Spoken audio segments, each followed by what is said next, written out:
Let me start with my respectful tribute to all those visionaries, highly accomplished professionals, the four founders, Kumar Batra, Cynthia Koppel, Mark Halpen, and Van Derny, who established NAMA to preserve, protect, promote, and advance the conscious-based philosophy, knowledge, science, and practice of Ayurveda for the benefit of all beings. My sincere thanks to all the heroes, I would say them, heroes of Ayurveda, Dr. Vasant Lad, Dr. David Frawley, Dr. Robert Sopada. Actually, I grew up in research, reading their books, and of course later I was inspired by Dr. Chopra, not only his writings, but also his research efforts. And all of them are advisors to NAMA. NAMA is so blessed. I must mention my mentors, Dr. Gururaj Mutalik, who retired as WHO Regional Director from New York office. And at the age of 93, Dr. Mutalik continues to mentor and inspire me to work in integrative health and medicine. We have written several books and articles together. And here you can see Dr. Mutalik and me standing in front of Harvard Medical School. And my other mentors include Dr. R.S. Singh, who is another Ayurveda scholar from Banaras Hindu University, Dr. B.M. Hegde, Dr. M.S. Valiathan, Dr. R.D. Lele, Dr. Ashok Vaidya, and his wife Rama Vaidya too. My lecture scheme is divided in 4 parts, as you can see on screen. I'm going to save some time of my talk so that more time is given to question and answer. So I may not expand all the points, but may pick up based on the interest of the audience. So first part, let me start talking about health and medicine. What is the global scenario? And every section you will see I have put a sutra, either from Charak, Sushruta or Vagbhat, or even from other Sanskrit literature. So I'm not again going to read all of them when I'm speaking, but you will be able to read them on the screen. And for the benefit of all, I have also given the English translation. I can't resist but to talk first few seconds at least on the COVID pandemic. We really are facing existential crisis, and it is faced by both rich and poor countries. The vaccine availability is improving, that's the solace, but we can see a massive breakdown of trust all over. And COVID havoc, but at the same time has paved way for pragmatic integration, because it has brought modern medicine and Ayurveda at the same level playing field. COVID is as new to Ayurveda as it is new to modern medicine also. And therefore, strengths from both these disciplines need to be pulled together in the best interest of people. No doubt that biomedical sciences have progressed tremendously during last century especially. And advances in surgery, new and powerful drugs, and several other robotics, several advances have been witnessed. But at the same time, there are several unresolved problems, and they are mostly related to socio-behavioral changes, the lifestyle changes, the changes in diet and nutrition. We are actually facing double, or not only double, triple burden of diseases. We are undergoing a demographic transition in many countries, such as India, where geriatric population is increasing, going to increase. Today we are a younger country, but down the line, after 25 years, the demographic transition is going to be different. Geriatric population all over the world actually are facing at least 2 or 3 chronic conditions. There is a new problem of emerging and re-emerging diseases posed by COVID-19. And the increasingly unaffordable healthcare cost is a big worry. Even rich people in rich countries are not able to afford the ever increasing cost of healthcare. And for all this, there is no magic bullet or no single solution. But I feel that Ayush systems can help in this scenario tremendously, but it needs scientific research and evidence. On screen, what you see is a recent article in JAMA, March 2021 issue, in which they are talking about uh, top 10 causes of death in the US. Many of you may have read this, so I'll not explain. What I wanted to mention here is medical error, now called as unintentional injury, remains at number 4 because COVID has taken number 3 position. Earlier used to be number 3, which was published in British Medical Journal in 2016. Medical error was third number cause of death.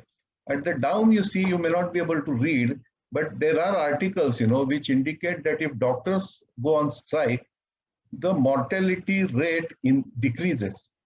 And if nurses go on strike, the mortality rate is decreased. So why this is? I'm just raising these questions. All over the world, there is a big worry expressed on medical overuse. JAMA has come out with a series called Less is More. American Board of Internal Medicine has a big campaign called Choosing Wisely. And BMJ has a series called Too Much Medicine. And Lancet has a same series of The Right Care. Several other journals also are talking about it, the medical overuse. We talk about healthcare and medicine, but we have to really look up what exactly we are trying to do. Because when we talk about healthcare, it is primary healthcare, family medicine, health promotion and disease prevention. And when we are talking about actually the medical care, then we are talking about diagnostics, drugs, surgeries, and hospitals, which are essentially focused on cure. And the third, which is emerging now, is care. The whole medical business seems to be based on scaring people. Look at this advertisement, do you have high blood sugar? And then they will show a picture with amputated limbs and all. So this is something which is really worrying over last few years, that the medical business or pharmaceutical business is thriving by scaring the people. And we are witnessing it more intensely during this COVID-19 pandemic period.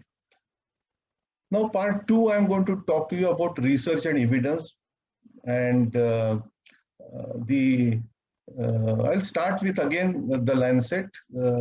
The Lancet published a series of articles, and the essence of this articles series was 85% of biomedical research is wasted. At the same time, they also showed that funding bias is very much visible in research. Most of the trials which are funded by pharmaceutical companies or other sponsors, many times results go in their favor. And John Ioannidis, who actually is again my hero, he has written it quite a bit about it and raised voice against it. And he says that in his writing, why most published research findings are false. And at the Matrix at Stanford, he is really doing great service to show the mirror to this profession.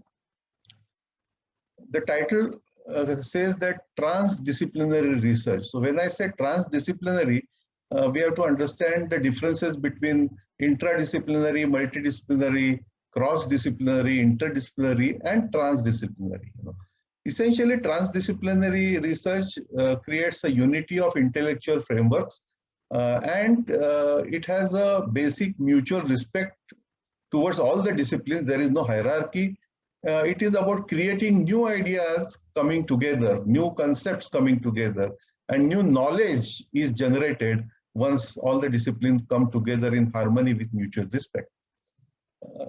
Then I will come to this question, what is the right evidence? Scientific evidence relies more on observations and well-controlled, reproducible experimental results. Again, I will not discuss this about in detail, but scientific evidence is a rigorous process applicable to any system. But how do you do research on sciences like Ayurveda? For instance, concept of Prakriti. A way to determine individual constitution. How do you really look at that concept from research point of view? Should the conventional standards of evidence related to modern medicine be blindly applied to entirely different epistemology, such as Ayurveda and yoga? I think we need a different approach. The Ayurvedic approach to evidence is from Pramana. The Apta, Pratyaksha, Anumana, and Yukti. These are the levels in which the evidence is generated, from observation to application of logic to consideration of multiple factors and coming to conclusion. As against in modern science or clinical science, the evidence pyramid, the base is experience, followed by observation, then exploratory studies, and top of the pyramid is RCT, which is a gold standard. But what comes first is still a question.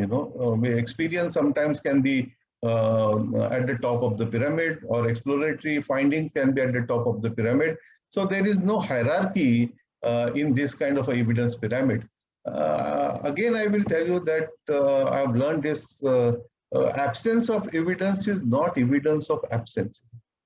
And when we are talking about evidence as experimental evidence coming from scientific experiments, there is also experiential evidence which is coming from traditional wisdom. And in my opinion, both are important. The experimental as well as experiential. Therefore, evidence-based medicine, what we call it as EBM, I would like to call it as E square BM or E2BM.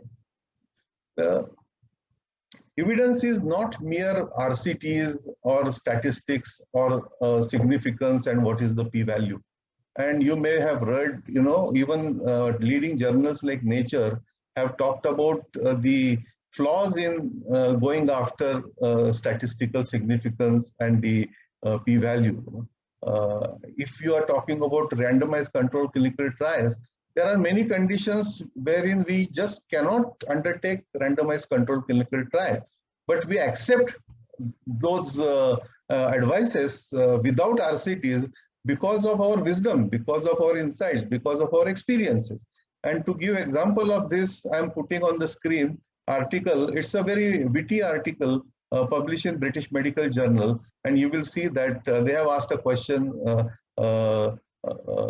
whether parachutes save the deaths, due to damage related to or trauma related to gravitational challenge. Is there any randomized controlled clinical trial on parachutes? And if at all one wants to take it, will there be any volunteers for this? So essentially now the concept of evidence is becoming circular and not hierarchical, respecting all the levels of different levels of evidence. And this article by Walish and others in BMC Medical talks about the circular non-hierarchical evidence. I also must say that while the level of evidence is going up high, because of various experiments and various efforts, the levels of ethics are going down, and this is really worrying. And I can explain more what I'm trying to tell, but evidence is not necessary every time. That's my point. Evidence, scientific evidence is important, but in what context you are looking at that evidence? And for instance, Sadvrutta, which is one of the most important advice given by Ayurveda, that the knowledge of self-orientation and adherence to good conduct can avoid diseases. This is a simple message. Sadvrutta, good conduct, Do you need scientific evidence to say that Sadvrutta can help you? And even if you need that, there are now people who are writing about it, that the spiritual heart, can gratitude change cardiac biology? The commentary published in Spirituality in Clinical Practice will be interesting to those who want to know more about it. Part 3 of my talk is relevance of Ayurveda. And when I say relevance of Ayurveda, I'm talking about the Ayurveda in today's context. Because we are trying to frame Ayurveda in our understanding of science today. But Ayurveda is developed based on entirely different epistemology, or most of the Shastras which have been developed in India are based on different epistemology. It is not based on Aristotelian logic, which believes that complex things can be divided into parts, and if you study parts in great detail, that helps you. Of course, it does help you. And because of that only, we can see the development of today's science and technology. But Shastra, they are based on Pancha Mahabhuta theory, and they talk about the experiential, intuitive, and holistic experiences. It is person-centric, it is mind, body, spirit, considering the whole. It is natural, it is safer, it is affordable, and with this kind of on one side, Shastra has holistic outlook, science has reductionist. That's what I told. Science is based on structural theory, knowledge of parts, cells, atoms, molecules, as against the Shastra is based on insightful knowledge of physiological fields like Kapha, Vata, Pitta, which regulate body functions, and it is a systemic theory.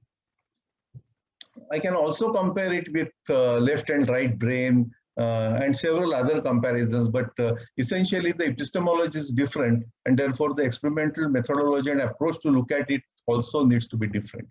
When I studied biochemistry, what you see on the screen, used to be the,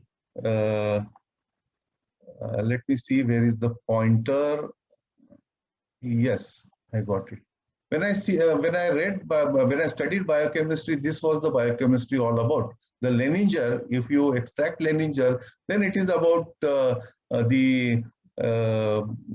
glycolysis, TCA cycle, electron transport chain, and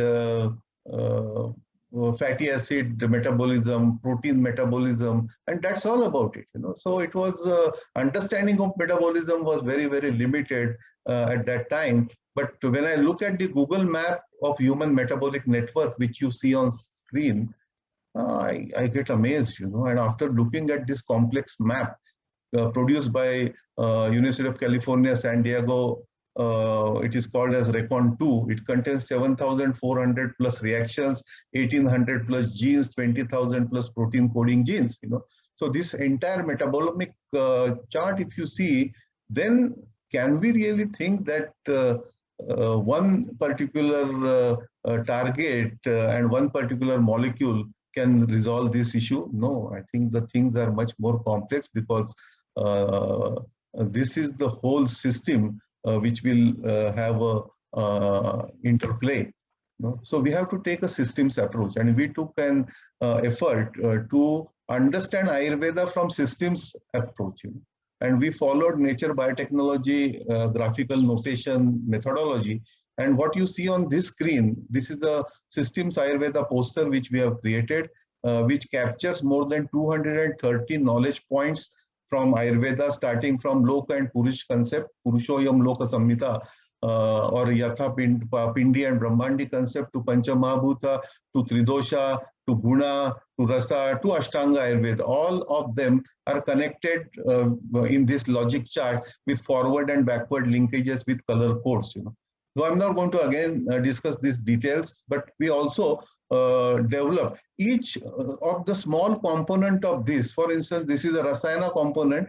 We could develop another equally complex systems chart of Rasayana. So if you go on developing such systems chart, if you want to develop a system chart on Guna, it will be also equally complex chart. So this kind of a knowledge exists, and logical explanation exists in Ayurveda. That's the advantage of this knowledge system. When we looked at Ayurveda, our focus most of the time goes on medicine. But when we actually saw what Ayurveda, basically Ayurveda is about, or Ayurvedic Chikitsa from that matter, is based on Panchamabhut, Dosha Dhatu, Mala, Dravya Guna, Ama, Agni concept and all, which you have seen on the systems chart, you can see. Essentially, they are of two branches, Shodhan and Shaman. Shodhan is about purification and detox, and Shaman is about lifestyle and behavior. But when you look at actually, and there is a color code, the light green color code is for the physiological processes.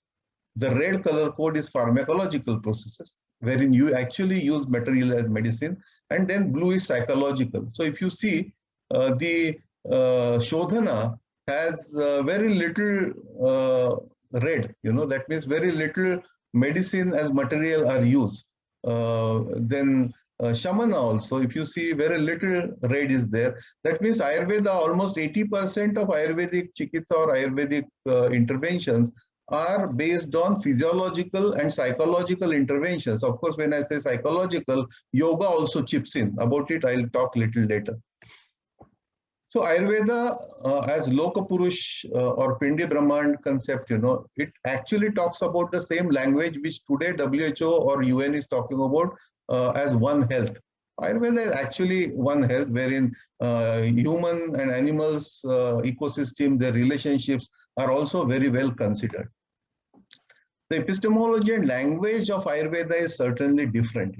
The concept of anatomy and physiology is different than modern medicine. Here we are talking about again Saptadhatu, for instance, or different kinds of rasa, or different kinds of guna, or pair of gunas. But this language is different. That doesn't mean that you can consider them from modern understanding of anatomy and physiology. For instance, many times the concepts which are described in yoga, such as kosha, if you want to do postmortem on a dead body, you may not be able to do anything. So this is this physiology and anatomy is entirely different.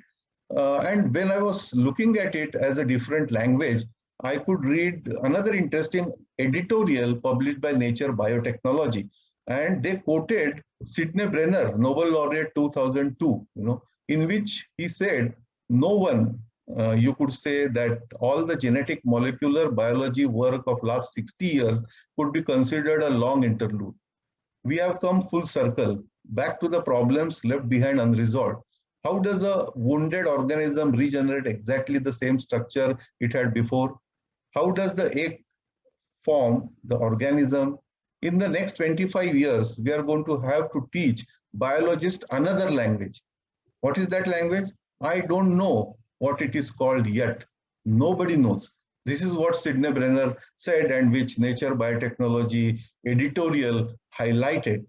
So language may be different. So if language is different, that doesn't mean that the message will be right or wrong. And you have to understand this language from the original perspective of that epistemology. In part 4, I'm going to talk about our own research. What I'm going to present here are glimpses of research from our own group. Our own group meaning my own group in Pune and my associates who are different places, working in different places. Let's start with first AyuSoft. AyuSoft is a decision support system. Primarily, we created capturing logic from 25,000 basic sutras or basic rules coming from Charak, Sushruta and Vagbhat. And we converted that into a retrievable software which is known as AyuSoft. The Pune's leading institute of India called CDAC and Pune University together developed this. This is a decision support system essentially created for clinicians because in today's world, it is very difficult for clinicians to by heart know and retrieve huge knowledge which is there in Charak, Sushruta and Vagbhat. Second step was to understand the concept of Prakriti. So we hypothesized that Ayurvedic concept of Prakriti has genetic connotation. I published a review in year 2000 about this, followed by another article in 2005, wherein we actually showed that one gene which we took at that time, which is HLA-DRB, one gene, and we studied its polymorphism, and we showed that the distribution of alleles of HLA-DRB1 gene is statistically different in Vat-Pitt Cough. We published this data in JSEM and also presented it before Cold Spring Harbor Symposium in Pharmacogenomics in the 2006. This was followed by another commentary by Jerry Bodeker and me in 2008. After that, we studied the another set of genes called CYP, and wherein we showed that the fast metabolizers or rapid metabolizers have the alleles which are predominant in Pitta Prakriti people, So then 2010, we talked about traditional medicine and genomics, and then there was a huge program in India wherein we undertook a statistically powered study on 900 subjects from different parts of India, and we did whole genome-wide scan, and we have studied that, and this data has been published in good journals such as Journal of Translational Medicine and JAIM and several others. But the best paper which came out of it was published in Scientific Nature Scientific Report, wherein we showed that genome-wide SNP markers are clearly showing 3 clusters of Vat, Pitta and Kapha. And we could identify a gene signature actually. PGM1 gene plays an important role in energy production, and we could see that PGM1 gene is predominant in Pitta cluster. So these are some of the direct evidences which we could get in favor of basic concepts of Ayurveda such as Tridosha, and this paper was rated as top 10 read articles in the year 2015, and Scientific Reports actually gave us this trophy for that purpose. Then Dr. Valiathan, who is another decorated scientist of India, he himself is a cardiologist. He came out with a project called Ayurvedic Biology. And this was essentially to study basic principles of Ayurveda and to understand what are the underlying biological processes. In this project, we could study in more details our Prakriti concept of the dosha Prakriti and genomics and epigenetics, the usefulness and biological processes of Panchakarma, Rasayana, Bhasma, what they are they nanoparticles, how their properties differ, and the whole system studies in Ayurveda, as well as some studies related to stem cells. So here are some glimpses I'm putting of some publications coming out of this Ayurvedic biology project. We could show that improved longevity and development and stress tolerance in vivo effect of traditional Ayurvedic formulations in Drosophila. And in another study, we could show that molecular correlates of genomic stability in rat brain cells following the Amalaki Rasayana therapy. So we could show that Rasayana actually maintains genomic stability. In another study, Rasayana explains tissue regeneration and cell renewal, and Ayurvedic concepts are enriching the current understanding of regenerative medicine. Because Ayurvedic Rasayana are targeted to particular dhatu. So if Medhya Rasayana, we could see that Medhya Rasayana can promote more the effect on neural cells, and such as Ruddha Rasayana could be beneficial for cardiac cells and so on. In one more study showed that Guduchi and Vidania somnifera, they can, or Ashwagandha and Guduchi can support proliferation, and they can inhibit senescence by increased DNA synthesis or proliferation. So these are some of the papers which have come out of this Ayurvedic biology. Interesting study on Panchakarma also. We could show that Ayurvedic Basti treatment, it modulated immune responses by regulating pro-inflammatory cytokines and immunoglobulins and functional properties of T cells. And these changes were associated with reduction in the body weight, which was maintained even after 3 months. Another interesting study on asthma patient, wherein the results of whole system clinical trial were presented, and the dosha phenotypes, specific Ayurveda interventions, we could show that it ameliorates asthma symptoms through cytokine modulation. And this was published in Journal of Ethnopharmacology, wherein 6-month Ayurveda treatment we could show that significant reduction in IgE, eosinophils, and improved lung function and reduced Th2 circulating cytokines. There are several studies on Rasayana as immunomodulator. Most of my students, PhD students or MPharm students, have worked on immunomodulatory Rasayanas in Ashwagandha, Shatavari, Guduchi, Amalaki, and things like that, And we could show that there was even improved effects of vaccine also. We could show that this immunopotential potentiation of Rasayana can be useful to improve vaccine efficacy or immunogenicity of vaccine. And we could show that there was less morbidity when you give vaccines in addition to or supported by these Rasayanas. There was Th1 upregulation by Ashwagandha, we could show, which is very, very important in current COVID situation. Th1 upregulation can help in prevention of COVID infection. And also we could show that there was increase in NK cell activity and TNF alpha regulation. We use normally in drug discovery and development Ayurveda knowledge, and we call it as reverse pharmacology, because in normal pharmacological drug discovery, we start from clinics and go to laboratory, as against Ayurvedic drugs are already in clinics used by Ayurvedic Vaidya. So we are bringing them back in the laboratory to understand how they are working, what do they contain, and then how can we control quality and consistency, and how can we demonstrate their safety. So this is called as reverse pharmacology. Following these routes, we have developed several standardized formulations during last 2 decades. We also studied Ayurvedic formulations in silico by using network pharmacological techniques, wherein we develop networks of pharmacological networks connecting targets and bioactives and diseases together. For example, these networks can help you to describe the possible mechanism of action. For instance, Triphala. In Ayurveda, Triphala can be used for a variety of different purposes. Triphala can be used with different kind of anupana, So everywhere Triphala action is different. And we could show through this network pharmacology how it is different and why it is different. I must tell you that not only our group, there are several other groups that are working and developing scientific evidence in support of holistic concepts of Ayurveda and yoga.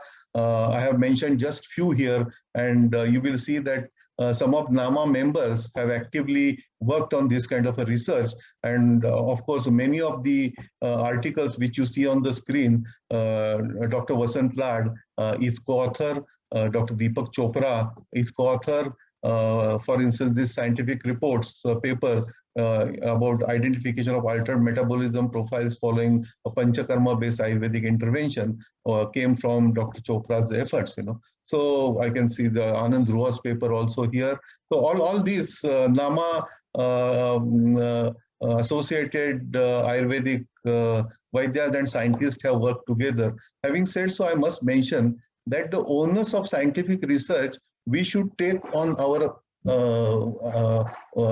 as our fiduciary responsibility. Our meaning non-Ayurvedic scientific community who have curiosity and inquisitiveness about knowing Ayurveda more.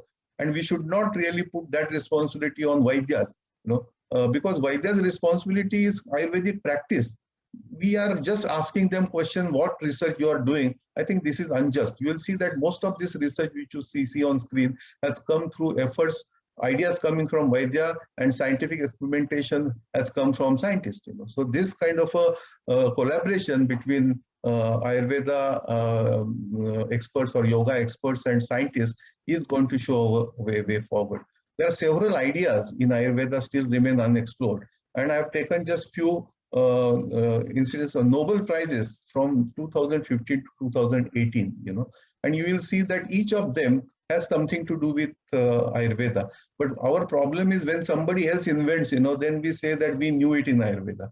Now we have to take a lead, and we have to say that current understanding, we don't know these are explained in Ayurveda in this fashion. We have worked on it and we have shown this. Like UU2 got Nobel Prize for artemisinin, Why can't turmeric ingredient curcumin or ashwagandha's vidaferin or vidaloloids, why can't they come up to this, Because we have not put in that much of effort in it by reverse pharmacology. 2016 Nobel Prize gone to autophagy, fasting, the science of fasting. Ayurveda has so much of advanced ways to advise fasting, and work on that actually can be very, very interesting. 2017 Nobel Prize went to biological rhythms, and I have put these slides together on the screen. The Dinacharya and Rutucharya, what Ayurveda talks about, precisely the same language the biological rhythms or biological clock research has shown. And 2018 research on immune regulation, this kind of a concept is based on basically Rasayana therapy of Ayurveda. But these kinds of retrospective correlations are important, but they are to be converted into prospective research to bring more ideas on table. Now, this is a very recent paper, very interesting paper published in Cell just this year, and they have talked about hallmarks of health. Today's health understanding is more based on diseases. And so we really don't talk much about health. We talk about health as absence of disease, which it is not. Health is more holistic concept, wherein prasanna atmendriya manaha, the best definition of health, or swasthya. Health also is not a correct term because health also has connotation with disease. Swasthya is the correct term, wellness, bliss, all these terms. But this paper actually, several ideas scientists can generate from this. I would have been very happy if this paper would have been written by some Ayurvedic scholar, because what they have talked about, they are all Ayurvedic ideas, but this kind of articulation, this kind of expression, we have to develop within the Ayurvedic community. And I think NAMA can play a major role, because NAMA, coming from a US community, wherein Ayurvedic Vaidya and top-notch scientists from US are working together. So this kind of a synthesis and integration can happen very well in the US. Ayurveda has several ideas, as I told. Several innovative concepts and several innovative projects can emerge on Prakriti, Dosha, Rasa, Guna, Agni, Srotasa, Ama, Ojas. Several innovations can come through studying Rasayana, Vajikarna, Vayasthapana, Kaya Kalpa. Even if we are able to show one case of Kaya Kalpa, it will be like Manhattan effect. Then innovations can come through studying effect of Panchakarma and fasting, and innovations can come through even food and nutrition and various food ingredients like Amalaki or Ashwagandha or Brahmi, and their long-term effects on swasthya. Even simple effect of Abhyanga. If you take Abhyanga, you feel better. But there are more and more studies showing what happens exactly in our biological system must come on, and this can be really high impact research project. The next part will be integrative approaches for the future, and this is my last part. Actually, COVID pandemic has created adversity, but it has also opened up opportunity for reforms in healthcare. Today's healthcare is based on medical care, which is about illness, sickness, and it is drug-centric curative approach. We have to move ahead and get into the preventive care zone, which is based on more prognosis and management of lifestyle, diet, and behavior. From there, we have to move truly to healthcare, the real healthcare. Real healthcare is different from medical care. Real healthcare is person and health and wellness centric. It has integrative approach, and it considers personalized medicine and public health. So while experimental approach involves science and technology, which leads to evidence-based medicine, so-called evidence-based medicine of today, I think the experiential approach can bring in traditional knowledge, wisdom, leading to practice-based evidence. Evidence can also be generated through practice. Practice-based evidence is equally important as evidence-based medicine. So the new integrative horizons are emerging, and the focus on swasthya and immorbidity and bliss is coming up. And again, these are my two heroes. One come from the east and other come from the west coast. Candace Pert and Elizabeth Blackburn. Means they have done tremendous work uh, uh, in this area: physiology, endocrinology, neurology, psychology. It can take us beyond pharmacology. Psycho, neuro, immune, endocrinology can take us beyond biology. Microbiome can take us beyond human cells. Epigenetics is beyond genetics. Spirituality, consciousness is beyond behavior. Mind, body, health is beyond science. Going into spiritual domain, the rediscovering power to self-heal. We are undermining that, our own power to heal ourselves, power of mind. It will go beyond medicine. So Ayurgenomics, we proposed, it is person-centric, personalized medicine. And it is not about just mixing various pathies. It is not mixopathy as wrongly perceived, but the principles of integration have various layers. You can see these layers, layers after layers. So epistemological integration, philosophical integration, logical integration, scientific integration, clinical integration. Those who are interested, all these figures have been drawn from our book. I have written with Professor Mutalik and Dr. Girish Tillu, who is Vaidya, integrative approaches for health, biomedical research, Ayurveda and yoga. You can refer to that. I'm coming to my last slide now. Integration of Ayurveda and yoga is also important. While I can see that in the US it is happening more aggressively, more efficiently, in India still they are in compartments. While some practitioners may be using them effectively, but by and large they are in compartments. And I like this term Ayurveda, which Dr. Vasant Lad used it.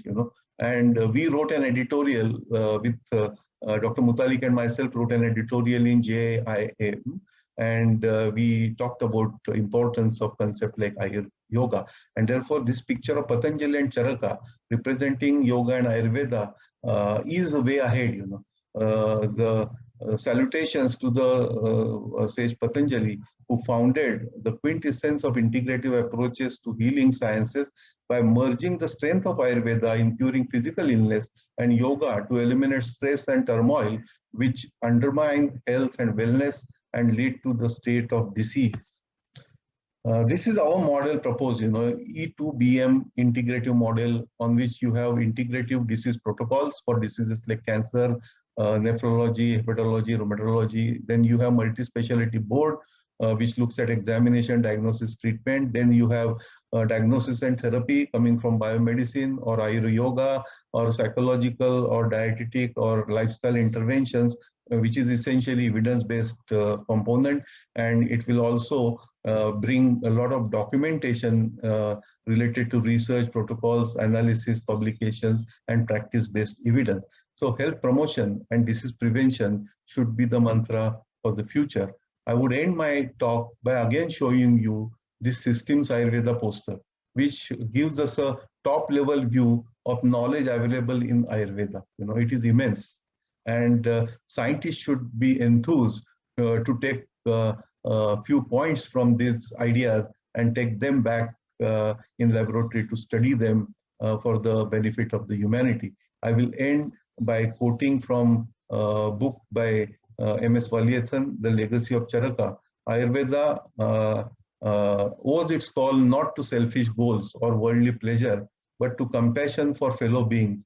In seeking to know my legacy, you have seen the leaves of a universal tree, too vast for your eyes.